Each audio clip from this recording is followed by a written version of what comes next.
সংসদ নির্বাচনে প্রার্থিতা ফিরে পেতে চতুর্থ দিনের আপিল শুনানি চলছে। রাজধানীর আগারগাঁওয়ে নির্বাচন ভবনে হচ্ছে এ শুনানি।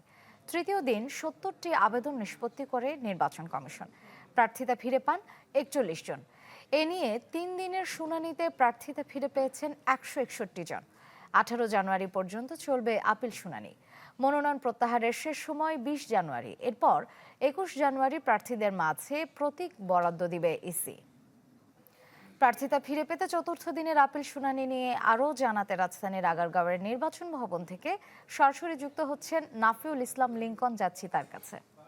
লিংকন, নির্বাচন ভবনে আজকের শুনানিতে এখন পর্যন্ত কাদেরকে দেখতে পেয়েছেন? ইলেকট্রা রেফ্রিজারেটর, খাবার তাজা তো জীবন তাজা। ইলেকট্রা, ফ্রিজের রাজা। এবং প্রার্থিতা বাতিল হয়েছে সারা দেশের রিটার্নিং কর্মকর্তাদের দ্বারা।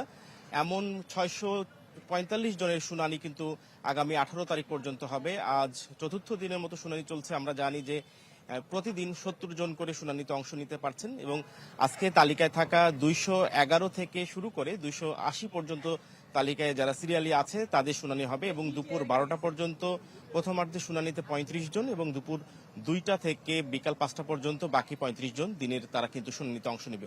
এবং এরই মধ্যে সকালের প্রথম অংশে মানে গত ১ ঘন্টায় প্রায় ১৫ জনের মতো শুনানি হয়ে গেছে এর হিসাবে আমরা শুনেছি এবং এর মধ্যে প্রায় ৭ জন প্রার্থিতা ফিরে পেয়েছেন, ৫ জন নামঞ্জুর হয়েছে অর্থাৎ বাতিল হয়েছেন আবার এবং একজন অনুপস্থিত রয়েছেন। এভাবে শুনানি চলছে এবং শুনানির ভিতরের পরিস্থিতি যদি বলতে চাই তাহলে আমরা দেখেছি গত কয়েকদিনে যে যারা নির্বাচন কমিশনার আছেন, প্রধান নির্বাচন কমিশনার যে এখানে যে আদালতটা চলছে বা শুনানি চলছে সেখানে কিন্তু প্রার্থিতা ফেরত দিতে সর্বোচ্চ চেষ্টা করছেন এখানকার আপিল মানে যারা অংশ নিয়েছেন বিচারক হিসাবে প্রধান নির্বাচন কমিশনার তিনি এবং তার সঙ্গে যারা অন্যান্য নির্বাচন কমিশনার রয়েছেন তারা তাদেরকে জিজ্ঞাসা করছেন মানে প্রার্থীদেরকে যে সমস্যাগুলো নিয়ে তারা ইতিপূর্বে বাতিল হয়েছিল এবং সেই সমস্যাগুলো সমাধানের যদি কিছু অংশ তারা চেষ্টা করে থাকে তাহলে কিন্তু নির্বাচন কমিশন থেকে তাদের প্রার্থিতা ফেরত দেওয়া হচ্ছে। কিন্তু একান্তই যাদের অনেক ঘাটতি রয়েছে বিভিন্নভাবে, যেমন হলফনামায় ভুল তথ্য বা মিথ্যা তথ্য বা যারা স্বতন্ত্র প্রার্থী